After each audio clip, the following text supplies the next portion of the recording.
সাভারে পুলিশের পৃথক অভিযানে পিকআপ, দেশীয় অস্ত্রসহ আন্তজেলা ডাকাত দলের ৫ সদস্য ও চুরি যাওয়া নগদ ৭ লাখ টাকা উদ্ধার সহ এক চোরকে গ্রেপ্তার করেছে পুলিশ। বৃহস্পতিবার সাভার মডেল থানা আয়োজিত এক সংবাদ সম্মেলনে এসব তথ্য জানিয়েছেন সাভার সার্কেলের অতিরিক্ত পুলিশ সুপার শাহিনুর কবির। তিনি জানান, রাত ২টার দিকে ডাকাতির প্রস্তুতি নেয়ার সময় গোপন সংবাদের ভিত্তিতে ও তথ্য প্রযুক্তির সহায়তায় আশুলিয়ার ২২ মাইল রোড কবরস্থান এলাকা থেকে ৫ জনকে গ্রেপ্তার করা হয়। এ সময় আরও ৭ থেকে ৮ জন ডাকাত পালিয়ে যায়। এছাড়া গত ১০ ফেব্রুয়ারি সাভারের আনন্দপুর এলাকায় সাইফুল ইসলাম নামের এক ব্যক্তির বাড়ির আলমারি থেকে ৮,৭০,০০০ টাকা চুরি হয়। এই ঘটনায় পুলিশ সিসিটিভি বিশ্লেষণ করে প্রতিবেশী ইদ্রিস খান মানিককে গ্রেপ্তার করে। পরে তার হেফাজতে থাকা চুরি যাওয়া থেকে ৭ লাখ টাকা উদ্ধার করা হয়। কিভাবে চুরি করলেন এত টাকা? বাসা থেকে বাসার ফ্ল্যাটে গেছি, রুম খোলা ছিল,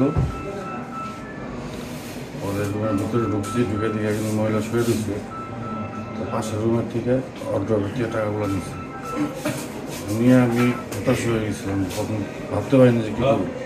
কত টাকা? ৮ লাখ টাকার মতো।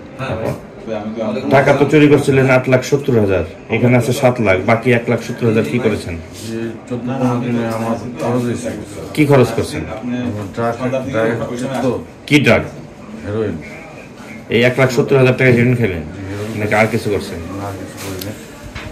২০২৫ খ্রিস্টাব্দ তারিখে সাভার থানাধীন আনন্দপুর এলাকায় জনৈক সাইফুল ইসলামের বাড়ি থেকে কিছু স্বর্ণ অলংকার এবং টাকা চুরি করে যায়। মানে তারা বাড়িতে যে সময় ছিলেন না, বাড়ির বাইরে থেকে এসে দেখে যে তার ঘরের তালা এবং গ্রিল ভাঙা এবং ঘরের ভেতর থেকে কিছু স্বর্ণ অলংকার এবং কিছু টাকা মিসিং দেখতে পায়।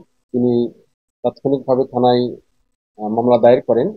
সিসিটিভি ফুটেজ, তারপরে টেকনোলজি ইউজ করে জনৈক ব্যক্তি সাইফুলের যে চুরি হয়েছে সেটা উদ্ধার করার জন্য কাজ করা শুরু করে দেন। এর প্রেক্ষিতে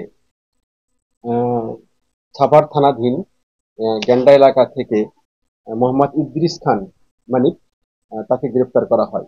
তার স্থায়ী ঠিকানা ধামরাই, এবং তাকে গ্রেপ্তার করার ফলে সে ব্যাপক তাকে জিজ্ঞাসাবাদ করা হয়। জিজ্ঞাসাবাদের সময় সে স্বীকার করে যে সে এগুলো চুরি করেছে, এবং তার কাছ থেকে তাৎক্ষণিকভাবে আপনারা দেখতে পাচ্ছেন যে সামনে ৭ লক্ষ টাকা উদ্ধার করা হয়। আমরা যখন গোপনে সংবাদ পাই যে এখানে ৮-১০ জন লোক সমাগম হয়েছে এবং তাদের কাছে দেশীয় অস্ত্র, একটা পিকআপ এবং অন্য সরঞ্জামাদি নিয়ে তারা কোনো নির্দিষ্ট একটা বাড়িতে ডাকাতি করবে। তো এই নিউজটা আমরা টেকনোলজির মাধ্যমে জানতে পাই। তো এটা জানার সাথে সাথে আমরা ওই জায়গায় ঢাকা জেলার উত্তরের ডিবি এবং আশুলিয়া থানার এইটা যৌথভাবে এই অভিযানটা পরিচালনা করে। এই অভিযানে ৫ জনকে আমরা গ্রেপ্তার করতে সক্ষম হই, যারা আন্তঃজেলা ডাকাত দলের সর্দার।